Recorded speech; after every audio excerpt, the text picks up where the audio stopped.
अभी तक कोई ऐसा इंदिया रऊफ साहब हुकूमत की तरफ से दिया गया है पीटीआई को कि आप अपने एहतजाज की कॉल्स वापस लें? पहले 24 नवंबर का कहा गया, अब भी कहा जा रहा है कि वापस लें, ये कारकुनान की रिहाई हो जाएगी और इमरान खान की भी रिहाई हो जाएगी। अलीमा खान साहबा और बैरिस्टर गौहर के बयान के दरमियान एक हमें जो एक तजाद नजर आ रहा है, क्या ये बात दुरुस्त है? ऐसी ऑफर हुकूमत की तरफ से की गई थी कि आप अगर 24 नवंबर की कॉल वापस ले लें तो 15-20 दिन में इमरान खान रिहा हो जाएंगे? ऑफर हमें की गई थी जी, मैं उसके खदोखाल बयान नहीं कर पाऊंगा। बिल्कुल बड़ी कॉन्क्रीट ऑफर थी। रऊफ हसन साहब, क्या सिविल नाफरमानी की तहरीक के खद्दोखाल तय पा गए हैं? थैंक यू असद साहब। पहले तो ये जो स्टेटमेंट आपने सुनवाई है, अब ये मुज़क्का केस बात ये है कि जी उसके लॉन्च होने से पहले ही उसको नाकाम कह रहे हैं, तो इनके पास क्या कोई अल्हाम है? इनका अलाम का इनका कोई वहां से इनको कोई इनके पास कोई सुपरनैचुरल पावर्स हैं जिनको एक्सरसाइज करके ये उसको नाकाम करें? अभी तो लॉन्च ही नहीं हुई है। अब आप दूसरे सवाल के दूसरे हिस्से की तरफ, इसके खदोखाल अभी तय पा रहे हैं। इस वक्त जो हमारा जो स्ट्रेस है वो है डायलॉग के ऊपर, बातचीत के ऊपर। इसी सिलसिले में कल उमर अयूब साहब ने प्रेस कॉन्फ्रेंस भी की है, उनके साथ और भी पार्टी के रहनुमा बैठे हुए थे, और 14 तारीख तक बातचीत का टाइम है हमारे पास, और हम लोग चाहते हैं कि 2 चीज़ों के ऊपर बातचीत आगे बढ़े। कमीशंस बनाया जाए और जो प्रिजनर्स हैं, पॉलिटिकल प्रिजनर्स हैं, जो बेगुनाह कैद हैं, उनको रिहा किया जाए।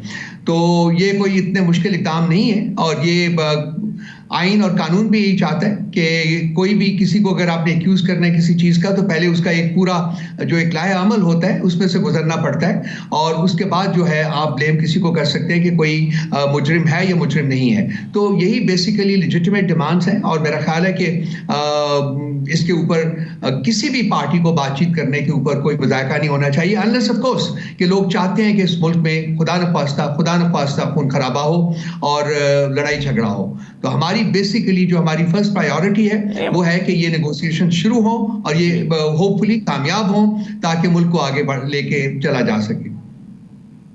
मगर रऊफ साहब, क्या आप समझते हैं कि ये काबिल अमल तजवीज़ है इस वक्त जो सिविल नाफरमानी की है, ये इस पर अमल दरामद हो सकता है, मुमकिन है ये? देखिए, खान साहब ने कहा है कि ये होना है, और 14 तारीख के बाद अभी इसके खदोखाल, जैसे कि मैंने पहले अर्ज किया है, वो तय हो रहे हैं। जब खदोखाल सामने आ जाएंगे तो उस वक्त हम इसकी प्रैक्टिकलिटी या अदरवाइज जो है उसके ऊपर बातचीत करें तो ज़्यादा मुनासिब होगा। इस वक्त अभी इसकी क्लैरिटी, इस बारे में क्लैरिटी नहीं है कि क्या कुछ करना है, क्या होना है। तो मैं चाहूँगा कि जब ये सारे इसके जो खदोखाल हैं वो आप लोगों के सामने आ जाएं, तो एक बेहतर कंस्ट्रक्टिव और सब्सटेंटिव डिस्कशन जो है वो की जा सकती है। तो जब आप रऊफ साहब खदोखाल की बात करते हैं जो कि आप तय हो रहे हैं, आप कह रहे हैं कि, तो इससे क्या मुराद है कि इसमें ये चीज़ें तय की जाएंगी कि क्या ओवरसीज पाकिस्तानियों को कॉल देनी है कि वो रेमिटेंसेस ना भेजें, या बिजली के बिल अदा ना करने की बात होनी है, या दीगर टैक्स हैं वो अदा ना करने की बात होनी है, या इसमें से कौन सी चीज़ शामिल करनी है, कौन सी शामिल नहीं करनी है, या फिर इन तमाम चीज़ों को शामिल करते हुए इसका तरीक़ाकार तय करना है? तो खदोखाल में क्या चीज़ तय पा रही है? ये तमाम चीज़ें जो आपने बयान की हैं, ये इनको कंसिडर किया जा रहा है, और ये 1 या 2 दिन में ये चीज़ें आपके सामने आ जाएंगी। एक चीज़ इस वक्त रऊफ साहब बहुत ज़्यादा डिस्कस हो रही है, वो ये है कि तहरीक इंसाफ पहले भी सिविल नाफरमानी की तहरीक की कॉल दे चुकी है 2014 में, और वो नाकाम हो गई थी। यकीनन जब आप दोबारा से ये कॉल दे रहे हैं तो आप ये ज़रूर तज्जिया करना चाहेंगे कि उस वक्त ये क्यों नाकाम हुई थी। तो क्या इस पर कोई आपने स्टडी की है, कोई आपका थिंक टैंक जिसने आपने सोचा हो कि आखिर तब नाकाम हो गई थी, अब कैसे कामयाब होगी?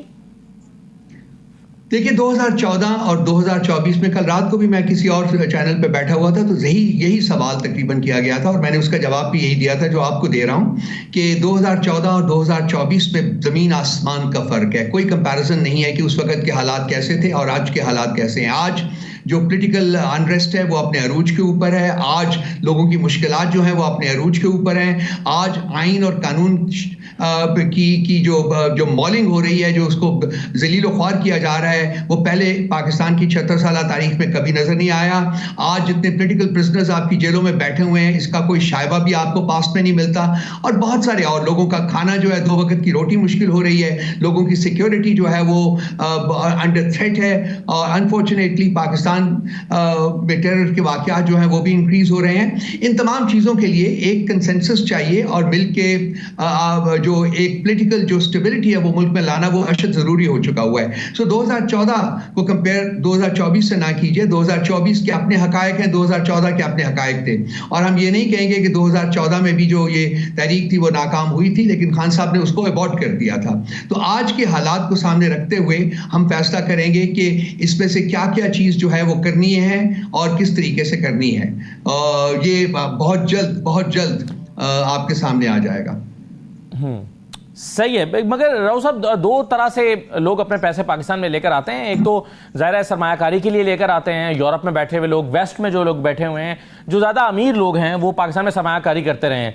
लेकिन कुछ अरसे से हम देख रहे हैं कि ये रुझान काफ़ी कम हो गया है। दूसरे मिडिल ईस्ट में बैठे हुए लोग जो हैं, ज़्यादातर मजदूर तबका है, वो अपने घर में अखराजात के लिए अपने बीवी बच्चों को, अपनी वालदा को, अपने पेरेंट्स को वो पैसे भेजते हैं। वो कैसे रुक सकते हैं पैसे भेजने से? ये आपके जहन में ये सवाल तो जरूर पैदा होता होगा, कैसे मुमकिन है कि वो अपने घर में खर्चा ना भेजें? देखिए असद साहब, मैं यही बार बार अर्ज कर रहा हूं कि ये तमाम खदोखाल हम कभी नहीं चाहेंगे, खान साहब नहीं चाहेंगे, पीटीआई नहीं चाहेगी कि खुदा न ख्वास्ता किसी गरीब का चूल्हा न जले। तो ये जो हमारे ये जो ऑब्जेक्टिव्स हैं उनमें से ये शामिल नहीं है ये चीज़, लेकिन उसके बावजूद भी various permutations and combinations, various options जो हैं उनके ऊपर हम कंसिडर कर रहे हैं, और उनमें से हम डिसाइड करेंगे कि कौन सी चीज़ जो है वो इफेक्टिव हो सकती है बगैर किसी गरीब को तकलीफ दिए हुए, और उसी चीज़ को ही हम इंट्रोड्यूस करेंगे। या उसी चीज़ अगर हम डिसाइड करते हैं और ये नेगोशिएशंस का जो फेज़ है या अपने एक्सपेक्टेड रिजल्ट्स जो है वो यील्ड नहीं कर सकता, और हम ये फैसला होता है पार्टी की तरफ से कि जी बिल्कुल हम अपने आगे बढ़ना है सिविल नाफरमानी की तरफ, तो फिर उस वक्त ये तमाम चीज़ें सामने रख कर एक लाया अमल जो है वो तय किया जाएगा और उसके मुताबिक अमल किया जाएगा। ठीक, बिल्कुल सही है। अच्छा राव साहब, अखबारात में कुछ खबरें कुछ दिन से छप रही हैं, जिसमें से एक स्टोरी अंसार अब्बासी साहब की है। उन्होंने ये लिखा है कि तहरीक इंसाफ की क़यादत में बेशतर लोग ये समझते हैं कि ये काबिल अमल मंसूबा नहीं है और इस वक्त ये नहीं चलाया जा सकता, और वो समझते हैं कि इमरान खान साहब से मुलाकात करके उनको तजवीज़ दी जाएगी, उनको मनाया जाएगा कि अभी ये कॉल ना दें। क्या वाकई इतने बड़े लेवल पर पार्टी के अंदर एक डिसएग्रीमेंट मौजूद है?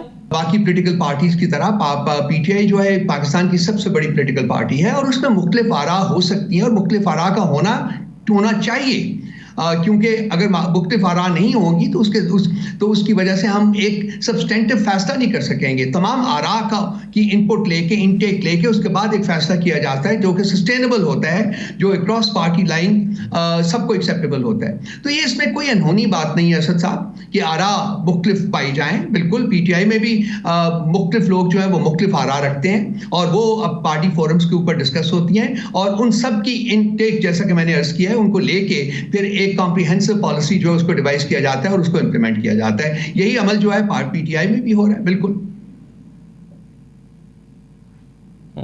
सही है। राव साहब, अब ये मुज़ाकराती कमेटी बनाई गई है, क्या अभी तक हुकूमत की तरफ से कोई इंदिया दिया गया है कि बातचीत आपसे की जाएगी?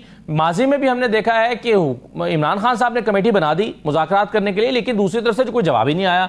तो अभी ये जो कमेटी बनाई गई है, जिसको उमर यूसुफ साहब कहते हैं कि इंसान हो या फरिश्ते हो, हम बातचीत करेंगे, उनके साथ बातचीत करने के लिए तैयार है, लेकिन दूसरा फरीक भी बातचीत के लिए तैयार है या नहीं? देखिए, बहुत देर तक मीडिया ये कहता रहा कि दूसरा फरीक यानी कि एस्टैब्लिशमेंट जो है वो हमारे साथ बातचीत करने के लिए तैयार नहीं थी, लेकिन लेट मी कंसीड कि वो उनके साथ हमारे राब्ते हुए और बातचीत हुई, और बातचीत का अमल जो है वो हम उम्मीद करते हैं कि आगे भी बढ़ेगा। तो ये एक स्पेकुलेटिव जर्नलिज्म जो है, मैं फ्रेंकली असद साहब आप जानते हैं मैं उसमें बिलीव नहीं करता। मुश्किलात होती हैं, डिफिकल्टीज होती हैं, लेकिन politics is a name of making impossible possible. So हम भी उसको कर रहे हैं और हम भी आगे लगे हुए हैं, और हम उम्मीद करते हैं कि मुज़ाकरात जो है वो होंगे, और हम ये भी उम्मीद करते हैं कि मुज़ाकरात कामयाब होंगे। और मैं आपको यकीन दिलाता हूं कि हम बहुत पुरुमीद हैं। हमें ऑलमोस्ट यकीन है कि ये बातचीत आगे बढ़ेगी। उसकी बड़ी क्लियर इंडिकेशंस जो है वो हमारे पास आ चुकी हुई हैं। मैं इसको इससे ज्यादा डिस्कस नहीं कर पाऊंगा। सही है।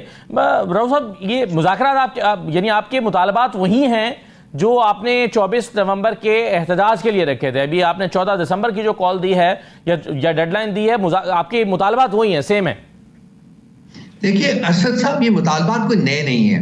देखिए, हम 8 फरवरी के इलेक्शन को जो जिस तरीके से सबटाज किया गया, जिस तरीके से उसको लूटा गया, रात के अंधेरे में उसके ऊपर शबकून मारा गया, वो मुतालबा हमारा बहुत पहले इस सिलसिले में हमारी पिटिशन सुप्रीम कोर्ट में लगी हुई है। इसी तरह से 9th ऑफ मे के बारे में भी हमने हमेशा कहा है कि जी एक जुडिशल कमीशन बनना चाहिए, वो भी इसमें शामिल है। और फिर ये जो सियासी असीर हैं जिनका ना कोई कसूर है और उनको कसूर के बगैर जो है आपने साल से ज्यादा अरसा हो गया, 1.5 साल, पौने 2 साल से लोग असीर हैं, हम ये भी कोई नया मुतालबा हमारा नहीं है। और कोई वजह नहीं है कि ये असीरान जो हैं वो कैद के अंदर रहें। उन्होंने कोई गुनाह नहीं किया, कोई कानून नहीं हुआ और किसी अदालत ने इनको सजा नहीं दी। तो अगर आपने उनके खिलाफ मुकदमे चलाने भी है तो वो चल सकते हैं, लेकिन उनका जेल में रहना लाजमी नहीं है। वो उनको आज़ाद हो सकते हैं जेल में, जब भी कोई तारीख होगी वो वहाँ पेश हो सकते हैं। उसके बाद अगर कोई अदालत की तरफ से जजमेंट आती है कि वो गिल्टी हैं तो वो अपनी सजा भी भुगत लेंगे। लेकिन बेवजह उनको कैद में रखना जो है वो कहाँ का इंसाफ है, कहाँ का कानून है, कहाँ का आइन ये कहता है। तो ये तमाम चीजें जो है इसमें से कोई भी नई बात नहीं है। तो हमने सिर्फ ये टेबल पे रखी है जी कि इनके ऊपर ये हमारे मुतालबात हैं, इनके ऊपर आगे बढ़ना चाहिए। अब एक एक करके आगे बढ़ा जाए या 2 पहले कर लें, 1 बाद में कर लें या तीनों इकट्ठे कर लें, ये जब बातचीत शुरू होगी तो उस पर फैसला किया जाएगा। इस पर कोई ऐसी चीज इतनी मुश्किल नहीं है जो कि जिसके ऊपर के अमल ना किया जा सके।